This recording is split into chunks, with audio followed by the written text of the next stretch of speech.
Okay,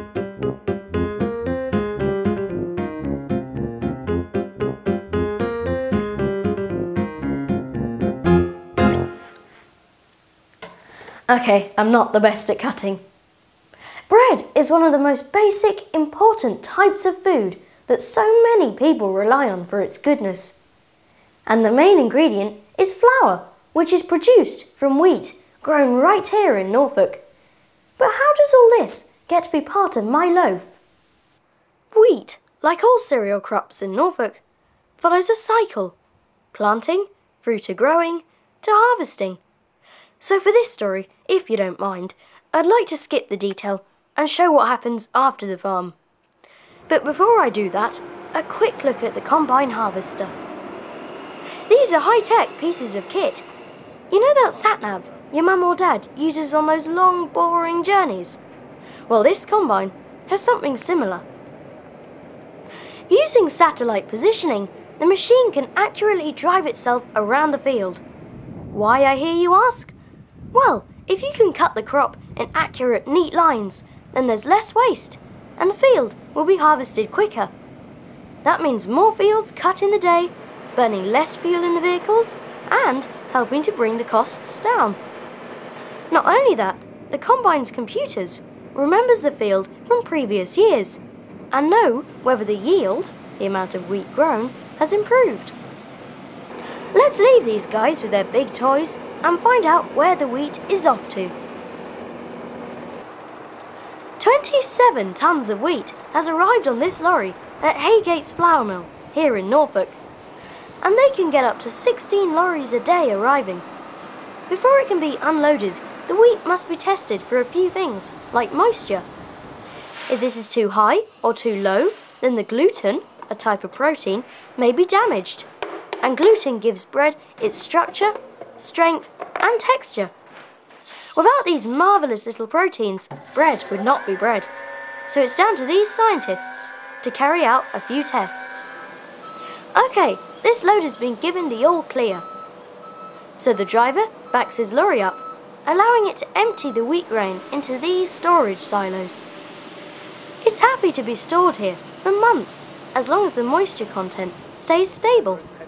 The grain is moved from the silos to the roller mill via a series of tubes, along which moving screws, a lot like a corkscrew, carry the grain. The milling grinds the grain between two rollers, and the flour falls through a sieve, leaving the husk behind. This husk isn't wasted, as this lot is off to make bran flakes. You know, that cereal Mum and Dad eat. Each of these mills grinds finer as the flour passes through them in turn. The size of the holes in the sieve is getting gradually smaller too, so before the grain enters the next mill, it is shaken hard as it falls through a network of sieves. Each size of hole creates different types of flour, with wholemeal at one end through to white at the finest end. Once the wheat is rolled into flour, then it is blown through the tubes. Amazingly, it is all controlled from in here, but needs an experienced miller to constantly keep an eye on the whole process. Haygates run 24 hours a day, 7 days a week, milling 10 tons of wheat every hour. Or put another way, every 24 hours, there is enough flour to make 336,000 loaves of bread, not to mention the bran flakes. And only 2% of the grain that arrived is unusable. Right, we've seen the flour being made, and now I'm going to try making some bread. Okay, I am cheating. I'm using a bread making machine. First, I put the yeast, the salt, and the sugar in. Then I add the flour, the water, and the oil. Without this machine, it's a lot harder to make bread. The ingredients here are the same as I used in the bread maker. This baker doesn't use a machine, but makes bread in a traditional way. Once all the ingredients are mixed together, a dough is formed. This has to be kneaded, which helps bind the gluten, giving the bread its structure. After about 10 minutes, the dough is put in a warm place and will double its size as the yeast starts to eat and multiply. It's particularly keen on the sugar. and then it's in the oven for about 20 minutes, or until you get a nice crust. A word of warning, the smell is so good it will make you instantly hungry. Living in Norfolk, you see many disused windmills. In the past, the village mill would take wheat from all the surrounding farms. The mill at Denver still works as it would have done over 100 years ago. And as with the modern mills, the miller is a skilled job. Okay, this is the stone floor, and the wheat is fallen from the floor above into the horse and then into the feed chute, and then it's being fed into the stones.